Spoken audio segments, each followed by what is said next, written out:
we set up an agency headed by Paul V. McNutt. One of my first steps as chairman of the War Manpower Commission was to appoint a policy committee of representatives of labor and management to help locate and solve our manpower problems. Overcrowded Baltimore is the test area. Manpower and Army experts decide that such production centers have unused labor sources to uncover before calling in migrants. Business, labor, and government meet. Union delegates pledge to curtail job switching among war workers. We do not want any man in the essential war industry to leave his job without first clearing through his union. If our workers are in places where they are of greatest service, that's where we want them to stay. Employers sign anti-labor pirating pledges. Now Manpower has two tasks: locating skilled men and training new labor. First, the Selective Service Skills Survey is used. A beer salesman was once a pipe fitter. I've been with this company 10 years. There's a lot of seniority to give up. Well, we'll see what can be done about it. His employer is contacted. We feel that your going into war work is the same as joining the armed forces. Your job will be waiting for you. Thank you. Now he builds ships. Guaranteed seniority on this pattern will free thousands of trained men for war jobs. A second large source of skilled ex-workers is found among storekeepers. I've got a nice little store built up. What shall I do with it? Well, maybe you can sell it. As their establishments are transferred to folk without critical skills, many small businessmen discover they can earn more at war jobs than they did in business.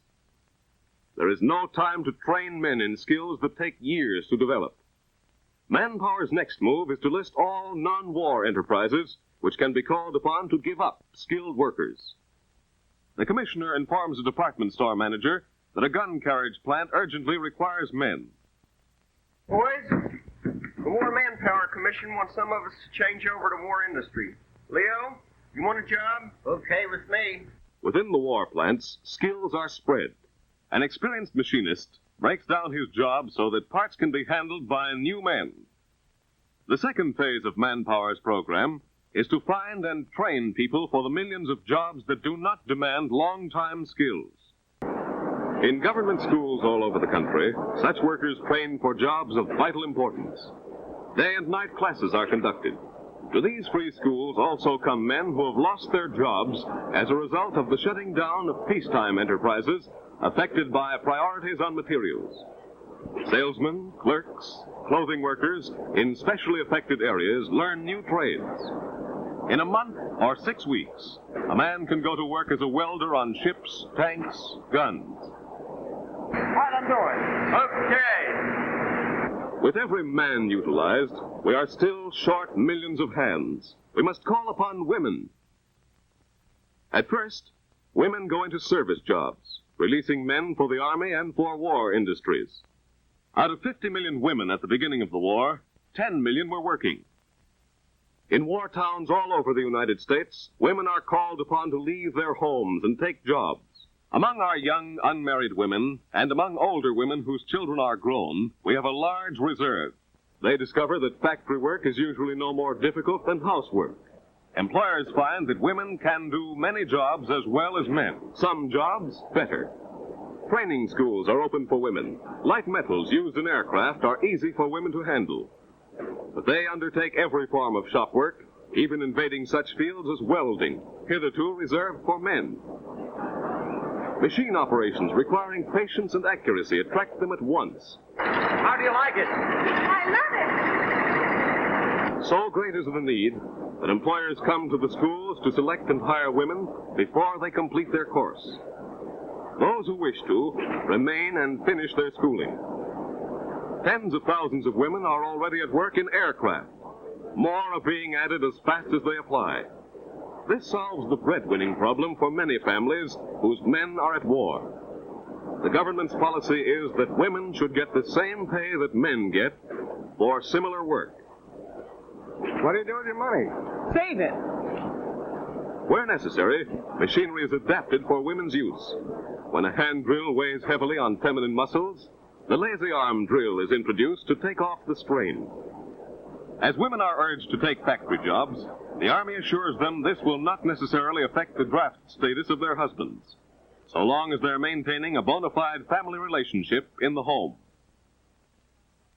By the end of 1943, 1 out of every 3 women will be at work.